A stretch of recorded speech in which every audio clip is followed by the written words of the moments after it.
Assalamualaikum warahmatullahi wabarakatuh. Hello everyone, kembali lagi dengan saya Cindy Paramita. Pada video kali ini, saya akan mempresentasikan sebuah materi dari pembelajaran ilmu pengetahuan alam bersama rekan-rekan saya dari kelompok 6. Nah, materi yang pertama nanti akan dibahas oleh Elsa Monika, dilanjutkan oleh pemateri yang kedua yaitu Fadila Fitri, dilanjutkan materi yang ketiga yaitu Hegi Dimas Setiawan, dilanjutkan lagi oleh Wifta Oktarina, dan yang terakhir adalah saya sendiri. Baiklah, sebelum memulai ke pembahasan, jangan lupa like, komen, dan subscribe video kali ini. Baiklah, langsung saja kita ke pembahasannya.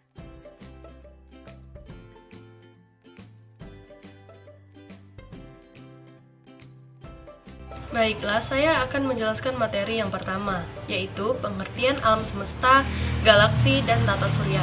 1. Alam semesta. Alam semesta atau sering disebut juga dengan jagat raya, sekarang ini awalnya berasal dari gas yang berserakan secara teratur di angkasa, kemudian menjadi kabut atau menjadi kumpulan kosmos-kosmos. 2. Galaksi. Galaksi kita tidak sebundar lingkaran namun berbentuk elips. Hal ini dibuktikan dengan ukurannya yang memiliki panjang sekitar 100 tahun cahaya dan lebar 10 tahun cahaya. Dan tata surya kita berada 30 tahun cahaya dari pusat galaksi. 3. Tata surya. Tata surya terdiri dari matahari, 9 planet, dan berbagai benda langit seperti satelit, komet, dan asteroid. Tata surya tak lebih hanyalah gugusan kecil dari benda-benda langit dan satu bintang. Tata surya adalah bagian kecil dari galaksi. Baiklah, materi yang selanjutnya yaitu pembentukan alam semesta, galaksi, dan tata surya. Yang pertama yaitu teori terbentuknya alam semesta atau jagat raya, yaitu pandangan orang Yunani kuno. Orang Yunani pada zaman dahulu mengira bahwa langit dengan bumi, sehingga bumi nampak lebih kecil bila dibandingkan dengan langit. Mereka mengira bahwa bumi diatur oleh dewa-dewa yang ada, yaitu Dewa Helois diakui sebagai dewa matahari dan Dewa Zeus diakui sebagai dewa guntur. Anggapan seperti itu ternyata semakin lama semakin diakui oleh masyarakat. Hal itu berkat pengamatan dan pengiriman yang lebih teliti dan maju oleh orang-orang sesudah zaman itu, misalnya Pythagoras, Aristoteles, Ptolemeus, dan lain sebagainya. Selanjutnya itu model Big Bang atau teori ledakan besar. Gagasan Big Bang didasarkan pada alam semesta yang berasal dari keadaan panas dan padat yang mengalami ledakan dahsyat dan mengembang. Semua galaksi di alam semesta akan memuai dan menjauhi pusat ledakan. Pada model Big Bang, alam semesta berasal dari ledakan sebuah konsentrasi materi tunggal beberapa ribu tahun yang lalu, yang secara terus-menerus berekspansi sehingga pada keadaan yang lebih dingin atau pergeseran merah galaksi seperti sekarang. Selanjutnya yaitu model osilasi atau teori isolasi. Teori isolasi menduga bahwa alam semesta tidak ada awal dan tidak ada akhirnya. Dalam model dikemukakan bahwa alam semesta sekarang dalam kondisi tidak konstan, melainkan berekspansi yang dimulai dengan dentuman besar atau Big Bang. Selanjutnya yaitu pembentukan galaksi. Yang pertama, alam semesta yang relatif lebih tua atau sekitar 5,3 triliun tahun yang lalu menunjukkan kelompok-kelompok binatang dengan bentuk jauh lebih jelas seperti piring spiral ketika mereka saling bertumbukan. Kadang-kadang galaksi bertabrakan dan kelompok 2 atau 3 galaksi kelompok yang bertumbukan ini akan menyatu menjadi satu galaksi yang besar. Penemuan ini kemudian disatukan ke dalam sebuah simulasi. Yang kedua yaitu yang memberikan kesimpulan yang mengejutkan bahwa galaksi terbentuk melalui proses tumbukan antar galaksi itu berlanjut sampai sekarang ini. Baiklah, selanjutnya saya kembalikan ke moderator. Baik, saya akan memaparkan materi ketiga. Teori pembentukan tata surya ada dua macam, yaitu yang pertama teori Littleton. Pada awalnya tata surya merupakan bintang kembar yang salah satunya sangat labil. Pada saat salah satu dari bintang tersebut meledak, Bagian dari ledakan tersebut mengelilingi bintang yang tidak meledak. Bintang yang tidak meledak ini adalah matahari dan pecahan-pecahannya. Setelah dingin akan menjadi planet. Poin yang kedua yaitu hipotesis kabut atau teori Kent-Laplace. Hipotesis kabut pertama kali dikemukakan oleh Immanuel Kant. Menurut Kant, tata surya terbentuk oleh nebula atau gumpalan kabut. Gumpalan ini terdiri dari berbagai macam gas. Gas-gas yang berkumpul kecil tertarik oleh gas yang berukuran besar, sehingga terbentuk gumpalan gas yang seperti cakram.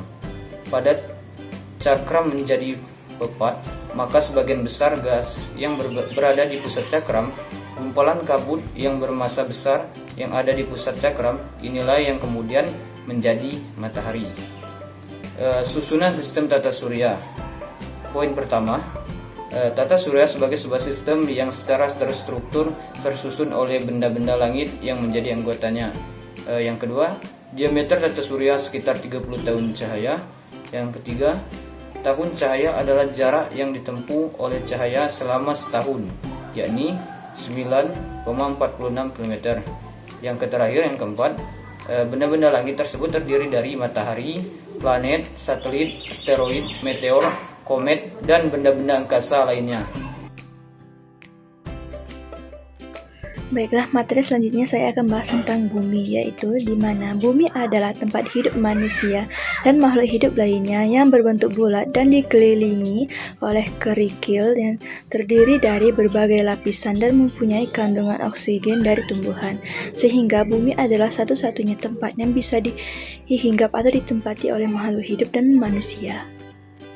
Baiklah, materi selanjutnya saya akan membahas tentang bentuk dari bumi atau yang bisa disebut sebagai planet bumi. Bentuk dari bumi sesungguhnya tidaklah berbentuk seperti bola yang sempurna seperti yang kita ketahui pada saat ini, melainkan bentuknya sedikit lonjong atau berbentuk sedikit oval, di mana lengkungan bumi yang berada di sepanjang sumbu kutub utara dan kutub selatan hampir mendarat, sehingga sepertinya halnya yang ada di sekitar ekuator yang berbentuk lengkungan yang relatif hampir mendatar.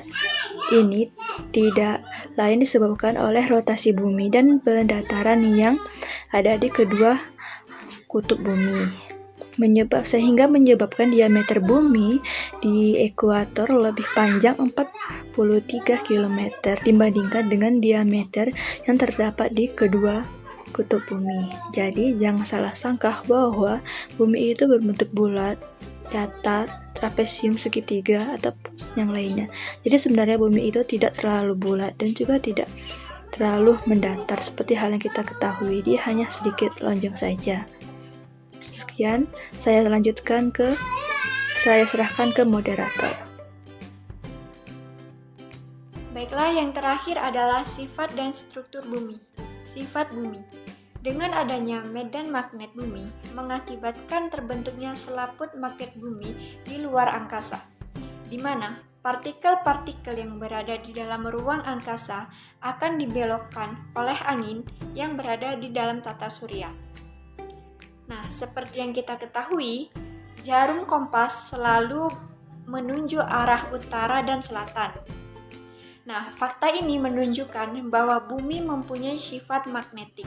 Selanjutnya, kutub utara dari magnet batang terdapat di dekat kutub selatan, geografi bumi.